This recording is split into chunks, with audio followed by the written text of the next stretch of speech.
Bueno, el día de la fecha vamos a dar la clase de insuficiencia cardíaca y fibrilación auricular. Mi nombre es Carla Jessica, soy residente de tercer año, servicio de cardiología de la residencia Sanatorio Ramón Cereijo. Bueno, como definición, la fibrilación auricular es un ataque de arritmia supraventricular con activación eléctrica descoordinada y consecuentemente lleva a una contracción auricular ineficiente. Electrocardiográficamente vamos a ver un intervalo de RR irregular, ausencia de ondas P y la activación auricular irregular. En cuanto a la epidemiología, vemos que la prevalencia global de la fibrilación auricular en el mundo está aumentando, más en los países occidentales, con una prevalencia estimada en el 2016 de 43 millones de individuos. En cuanto al sexo, está aumentando la incidencia del FA mayor en hombres que en mujeres, y 1 de cada 3 individuos de origen europeo, rango de 55 años, presenta a lo largo de su vida la arritmia. El incremento proyectado de la prevalencia del FA en personas mayores de 80 años está creciendo, pero más exponencialmente los mayores de 65 años en el 2060. También se ve que a lo largo de la vida el aumento de factores de riesgo en la población hace que aumente el riesgo de padecer FA. Con factores de riesgo para la aparición de FA tenemos el consumo de alcohol, del tabaco, la obesidad, el EPOC, las enfermedades inflamatorias y las propiamente cardiovasculares como la enfermedad vascular, aterosclerótica, la enfermedad coronaria, la insuficiencia cardíaca. ¿Sí? También tenemos la hipertensión arterial y la enfermedad valvular. Bueno, están asociadas los acontecimientos clínicos como la muerte, que la FA aumenta la mortalidad, tanto la mortalidad cardiovascular dada por la insuficiencia cardíaca, como la ACV, como la muerte súbita. El 20 al 30% de todos los ACV se ven a la FA. El 10 al 40% de las hospitalizaciones cada año se ven al FA. En cuanto a la calidad de vida, también disminuyen, independientemente de otras entidades cardiovasculares, debido al FA. El 20 y 30% de los pacientes que padecen FA tienen disfunción del VI, lo que da que es causa la FA y empeoramiento de la disfunción del VI. Y el deterioro cognitivo y la demencia vascular también está asociada en aquellos pacientes con FA, incluso en pacientes anticoagulados. Entonces decimos que la FA se asocia en forma independiente con un aumento de 2 veces del riesgo de mortalidad por todas las causas en mujeres y 1.5 veces en varones. Esta es la cronología del tratamiento del FA desde el 95 hasta el 2015, en el que se establecieron como tratamiento los betabloqueantes en el 2015 para prevenir los episodios de FA en pacientes con IC con función reducida. También, bueno, en el 2015 los metaanálisis y la base de datos que demostraron que eran más seguros los anticoagulantes, los nuevos anticoagulantes versus los antagonistas de la vitamina K. También para el control de frecuencia de los betabloqueantes, la ablación de las venas pulmonares para el control de ritmo y la cirugía y el aumento de riesgo que tenían los procedimientos versus los marcapasos.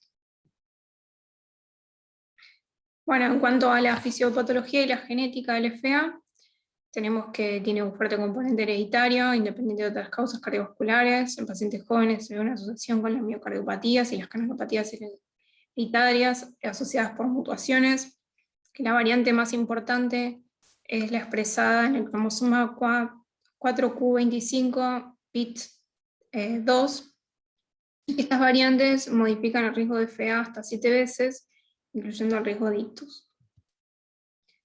Bueno, como mecanismos, tenemos que Hay factores etiológicos, ¿sí?, que causan una serie de cambios fisiopatológicos a nivel de las aurículas, produciendo hipocontractilidad, infiltración gracia, inflamación, remodelado, llevando a una isquemia y una disfunción de los canales, inestabilidad de los iones del calcio, que favorece a las alteraciones en la conducción y al desarrollo y perpetuación de la arritmia, promoviendo la aparición de un estado de hipercoagulabilidad.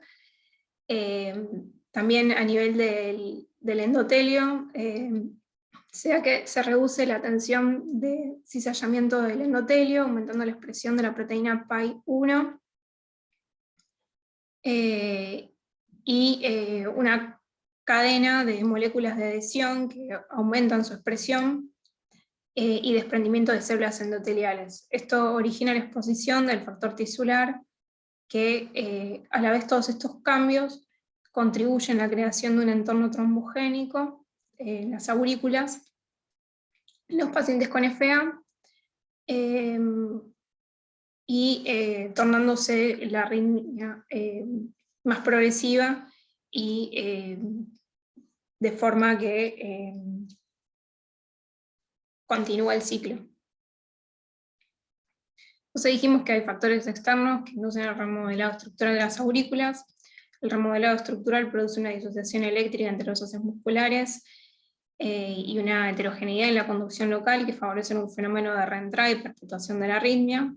Hay cambios funcionales y estructurales a nivel del miocardio de la aurícula y la éstasis sanguínea que generan un medio protrombótico, sobre todo especialmente a nivel de la orejuela izquierda. Estos episodios producen un daño a nivel del miocardio de la aurícula y la expresión de factores protrombóticos en la superficie del endotelio auricular, la activación plaquetaria, células inflamatorias y un estado protrombótico.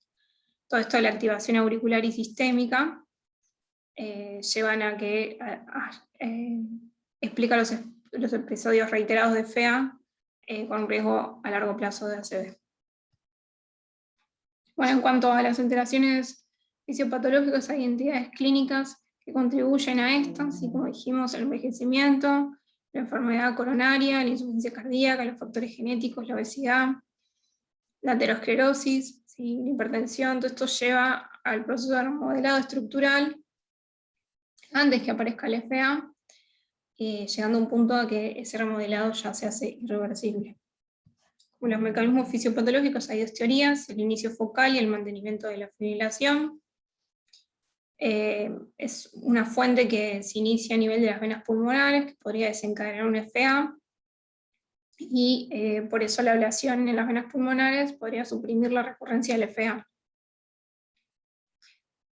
Después tenemos el mecanismo de la hipótesis múltiples ondas y rotores como fuente de FA, en el que propusieron que la conducción continua de varias ondas, cada una independientes, que se propaguen en la musculatura auricular siguiendo lo que parece un patrón caótico, sería la otra teoría. Bien, en cuanto al diagnóstico, tenemos la FA clínica y la FA subclínica, y dentro de la FA subclínica tenemos los episodios de frecuencia auricular rápida, ¿sí? Entonces, en aquellos pacientes que son de clínica silente o asintomáticos, y todavía no tenemos un diagnóstico de FA, lo que hace el médico, ¿sí?, un médico clínico registra, ¿sí?, por medio de un dispositivo electrónico cardíaco implantable, ¿sí?, como un marcapasos o un monitor cardíaco insertable, esa actividad. Entonces, de esa forma podemos hacer un diagnóstico de FA subclínica. En este caso, cuando ya mostramos en un patrón de electro, ¿sí?, un electro convencional, ¿sí?, de 12 derivaciones o una tira de electro de 30 segundos, incluimos ese ritmo de FA, con o sin síntomas, hacemos documentación, ¿sí?, de ese electro de superficie, y ahí documentamos una FA clínica, ¿sí? Después tenemos instrumentos, ¿sí?, que se agregaron para la monitorización telemétrica. Estos, si bien la última guía los aclara como que son relojes inteligentes y dispositivos que pueden tomar el pulso o aplicaciones móviles, no tienen un 100% de especificidad comparado a lo que es el electro. En cuanto a la clasificación del FA, los términos que ya no deberíamos emplear es la FA aislada, valvular y la crónica, y se debería seguir utilizando la FA diagnosticada por primera vez, en la que no ha sido diagnosticada antes, ¿sí? Independiente de la duración de la arritmia o la presencia de la gravedad de los síntomas, ¿sí? La FA paroxística es aquella que revierte espontáneamente o en los primeros 7 días. La persistente es la que se mantiene más de 7 días. La persistente de larga duración es la que continúa más de un año, después de adaptar una estrategia para el control del ritmo cardíaco. Y la permanente es aquella en la que el paciente y el médico asumen que tienen una FA y no se pueden adoptar nuevas medidas para restaurar o mantener el ritmo sinusal. En cuanto al abordaje integral del FA, la última guía propone el esquema de CC-ABC, en el que la primera C es la confirmación del FA con un electro de 2 derivaciones, una tira de electro que muestra un patrón de FA de 30 segundos. La segunda C es que se caracterice el FA, ¿sí?, mediante un esquema de 4S, en que se establece el riesgo de ACV, ¿sí?, el riesgo de ictus, por medio del chat-bus, la gravedad de los síntomas, por medio de la escala de los síntomas de la ERA, la carga del FA, eso tiene que ver con el patrón de la duración, y la gravedad de las comorbilidades del sustrato, ¿sí? En cuanto a la vía del ABC, A es de anticoagulación, B es de control de síntomas y C es de comorbilidades. Bueno, la evaluación diagnóstica del FA, ¿sí?, lo primero que tenemos que hacer es una historia clínica detallada, ¿sí?, en relación a los síntomas, ¿sí?, el patrón del FA, las enfermedades y los factores de riesgo acompañantes, la puntuación del chat-bus. Hacemos un laboratorio para ver la función renal, los electrolitos, ¿sí?, la función tiroidea y una ecografía, un ecocardiograma. En pacientes seleccionados vamos a pedir, en base al riesgo de ictus, una resonancia, ¿sí?, si estamos con sospecha, ¿sí?, de algún trombo en la orejuela izquierda, vamos a pedir una ecografía transesofágica, ¿sí? En aquellos pacientes que tienen prevalencia de isquemia miocárdica, vamos a pedir una angiotomografía. Bueno, y esto va a seguir un seguimiento estructurado, ¿sí?, con un cardiólogo o un especialista de FA para seguir la coordinación y el seguimiento del paciente. En cuanto a la presentación clínica, pueden ser pacientes asintomáticos, pacientes sintomáticos, que refieran palpitaciones, disnea, dolor de pecho, mareo, síncope. Pueden presentarse también estables hemodinámicamente o inestables hemodinámicamente, ¿sí?, llegando al shock cardiogénico. En cuanto a la caracterización del estado sintomático en los pacientes con FA, vamos a realizar una relación entre síntomas y FA con la escala de síntomas del European Heart Rhythm Association, en la que le suma un punto en aquellos que no tienen ningún síntoma, ¿sí? 2A en los que son leves, en que la actividad diaria normal no está afectada por los síntomas de FA. 2B, moderada, en que la actividad diaria normal no está afectada por los síntomas de la FA, pero los síntomas suponen un problema para el paciente. 3 graves, en que la actividad diaria normal está afectada por los síntomas de la FA. Y 4 son discapacitantes, en que se interrumpe la actividad diaria normal. En cuanto a las técnicas de imagen del FA, tenemos que, para evaluar las alteraciones electrofisiológicas, ¿sí?, la función de la conducción del impulso nervioso, vamos a utilizar un mapeo electrofisiológico, Si queremos evaluar la anatomía, la estructura, la función y la detección de trombos, vamos a evaluarlo con una resonancia cardíaca. Si queremos ver la anatomía y la detección de trombos, vamos a hacer una tomografía computada cardíaca. En cambio, si queremos ver la anatomía, la función y la detección de trombos, vamos a usar un ecocardiograma. En cuanto al tratamiento y el manejo integral del paciente con FA, vamos a tener que realizar una optimización óptima para la prevención de ACV, control de los síntomas, ya sea por control del ritmo y control de la frecuencia, control de los factores de riesgo cardiovasculares y las comorbilidades, formación tanto del personal médico como del personal sanitario y una atención psicosocial, modificando tanto los estilos de vida y formando al paciente, ¿sí?, para la adherencia a los tratamientos. Todo esto en un equipo multidisciplinario, haciendo un seguimiento estructurado y una comunicación fluida entre la atención primaria y secundaria. En cuanto a la caracterización del FA, tenemos que el riesgo de ictus vamos a establecer por medio del CHA2DS2, la gravedad de los síntomas, como dijimos, mediante la escala de la ERA. La carga de FA lo vamos a establecer según el patrón temporal del FA, si es paroxística, persistente, presente de larga duración, permanente. La gravedad del sustrato en relación a los factores de riesgo cardiovasculares y las comorbilidades. Bueno, esta es la escala de CHA2DS2, ¿sí?, que sabemos que la insuficiencia, la hipertensión, la diabetes, la enfermedad vascular, la edad de 65 a 74 y el sexo suman un punto, mientras que mayores de 72 años y el ictus suman 2, mientras que en el HAFLED tenemos que la hipertensión sistólica mayor a 160, la función renal o hepática alterada, el ictus, la predisposición a sangrados, tanto una trombocitopenia grave, una hemorragia mayor previa, o anemia, en un limb lábil en aquellos pacientes que toman anticoagulantes, inhibidores de la vitamina K, en pacientes mayores de 65 años y el consumo de drogas o alcohol, estos suman un punto. Bueno, como dijimos, la A era de anticoagulación, ¿sí? Entonces, ¿a quiénes vamos a anticoagular, sí? Bien, en aquellos pacientes que no tengan una FA valvular o no tengan una estenosis mitral de moderada a grave, esos pacientes le vamos a realizar un CHA2DS2, ¿sí?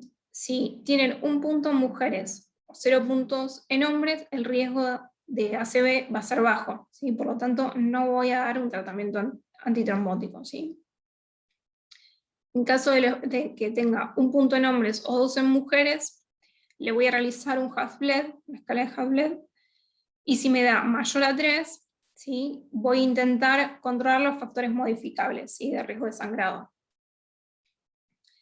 Haciendo un seguimiento con el paciente, y si vuelvo a hacer el score del CHA2DS2 y me da 1 en hombres y 2 en mujeres, con una indicación de clase 2A voy a anticoagularlos, y con una indicación de clase 1A si tengo 2 puntos en hombres o 3 en mujeres. Siempre se indica como tratamiento de primera línea, ¿sí?, de la anticoagulación oral con los nuevos anticoagulantes, preferentemente antes de los antagonistas de la vitamina K.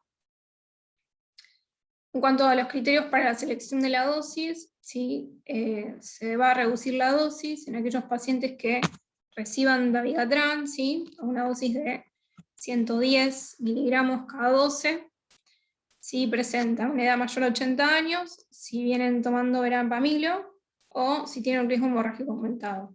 Los rivaroxaban, una dosis de 15 miligramos día, en aquellos que tengan un clearance deteriorado de 15 a 50, y en apixaban en aquellos pacientes que por lo menos tengan 2 de estos criterios, mayores de 80 años, un peso menor de 60, o una función renal alterada con una creatinina mayor a 1.5 miligramos de decilitro. En cuanto a las recomendaciones para la prevención de eventos tromboembólicos, como una clase 1A, sabemos que una clase 1B, los antagonistas de la vitamina K se recomiendan establecer un RIN de 2 a 3, ¿sí?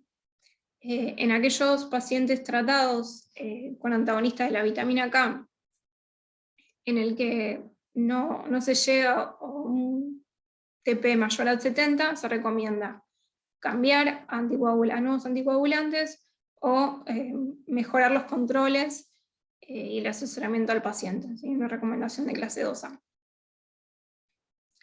En cuanto a la monoterapia, con aspirina o combinada con clopidogrel como antiagregante plaquetario, no está recomendada para la prevención de la ACV. Es contraindicación de clase 3A. Y la oclusión de la orejuela izquierda para la prevención de la ACV en pacientes con FA y aquellos que están también contraindicados para la anticoagulación oral, podría ser una indicación de tipo 2B. En cuanto al control de los síntomas, bueno, primero hay que elegir el fármaco, ¿sí? Para el control de los síntomas, en aquellos que los que son de primera línea van a ser los beta bloqueantes, también los antagonistas de bloqueantes cálcicos, verapamil y diltiazem, y después, como segunda línea, va a ser los digitálicos, y la mediadora sería como de última recomendación. Entonces, vamos a evaluar al paciente según si la insuficiencia cardíaca que presenta es con función conservada, reducida, si presenta antecedentes de asma o EPOC, o si tiene episodios de preexcitación. En el caso de que tenga episodios de preexcitación, se va a recomendar la ablación, ¿sí? En el caso de que el paciente tenga una insuficiencia cardíaca con función conservada, se va a recomendar como tratamiento de primera línea para el control de los síntomas de la frecuencia cardíaca, los beta bloqueantes y también los bloqueantes cálcicos no hidropirídicos, ¿sí? El verapamil y el diltiazem. En caso que la función esté reducida, en ese caso los beta bloqueantes y la digoxina para el control de la frecuencia cardíaca, ¿sí? Están indicados en clase 1. Como tratamiento de primera línea, vamos a elegir los beta bloqueantes. Y en el caso de que tenga EPOC o asma el paciente, se va a elegir un bloqueante cálcico no hidropirídico por las contraindicaciones del beta bloqueante. Si el control de la frecuencia cardíaca, ¿sí?, es mayor a 110 latidos por minuto en reposo, o aumentan o empeoran los síntomas o la calidad de vida del paciente, bueno, en ese caso se va a tener que utilizar un tratamiento, agregar un tratamiento, ¿sí? En este caso, como dije, si la función es conservada, se va a utilizar beta bloqueantes, diltiazem o verapamilo, ¿sí? Y en el caso de la función reducida, se va a agregar digoxina, ¿sí?, sumado a los beta bloqueantes. Si sigue con el empeoramiento de los síntomas, ¿sí?, o un mal control de los síntomas, en ese caso se puede agregar la amiodarona, y en caso de que el tratamiento ya desista, ¿sí?, el tratamiento antiarrítmico ya esté con mal control, en ese caso vamos a evaluar una terapia de resincronización, un implante de marcapasos y la ablación del nodo B. Bien, en cuanto al control del ritmo, tenemos que lo primero que hay que evaluar es la presencia de síntomas del paciente. Si esos síntomas son concordantes, ¿sí?, con la FA, están relacionados, ¿sí?, o están relacionados con algún factor de riesgo o alguna enfermedad concomitante, ¿sí? Primero clasificarlos y descartar que sean relacionados a la FA. Si los síntomas están relacionados con la FA, bueno, se va a hacer un control de la frecuencia. Si en el control de la frecuencia los síntomas persisten, se va a tener que evaluar los factores que favorecen al control del ritmo cardíaco del paciente. O sea, aquel paciente joven, ¿sí?, que tenga un primer episodio, que no tenga ninguna o poca comorbilidad, ¿sí?, en ese caso van a favorecer al control del ritmo, ¿sí? Van a ser factores que favorecen al control del ritmo, ¿sí? Van a prevalecer versus aquellos que no van a favorecer al control del ritmo, como son, por ejemplo, aquellas miocardiopatías, ¿sí?, mediadas por taquicardia, ¿sí?, pacientes que sea difícil el control del ritmo cardíaco, ¿sí? O que no sea, que sea de larga duración y sea aislada, suprimir el episodio, ¿sí? Bueno, en ese caso, si prevalecen los factores que favorecen al control del ritmo, ¿sí? Como mencionamos antes, para el control del ritmo vamos a instalar un tratamiento farmacológico antiarrítmico, ¿sí? Que ahora vamos a ver cuáles son, o el aislamiento de las venas pulmonares. Si no, vamos a considerar otros tratamientos. En cuanto al tratamiento a largo plazo, para el control del ritmo cardíaco, bueno, primero vamos a evaluar las comorbilidades, los factores de riesgo, y que si en caso de que el paciente tenga una disfunción del VI, vamos a instaurar que el tratamiento sea óptimo para él. Luego vamos a evaluar si tiene una insuficiencia cardíaca con función reducida, conservada, asociada a enfermedad coronaria o valvulopatías, o sin daño estructural. En aquellos que no presenten daño estructural, vamos a indicar como clase 1A flecainida de propafonona y 2B sotalol. En caso de que el FA sea recurrente, ahí vamos a sugerir la ablación. En caso de que el paciente tenga una insuficiencia cardíaca con función conservada, una valvulopatía o enfermedad coronaria, vamos a indicar en clase 1A la medarona, y si recurre vamos a sugerir una ablación. Y si la insuficiencia cardíaca es reducida, vamos a indicar clase 1A la medarona, y si recurre, la ablación.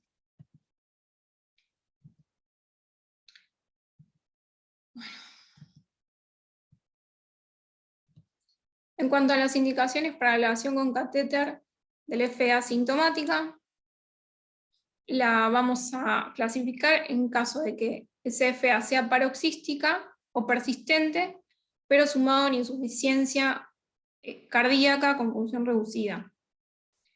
En aquella que sea una FA persistente, ¿sí? O sea, que sea de larga data, con disfunción renal, factores de riesgo, cardiovasculares, el volumen y el tamaño y la función de esa aurícula izquierda, pero vamos a clasificarla que tenga factores para que aumente el riesgo de recurrencia o no, ¿sí?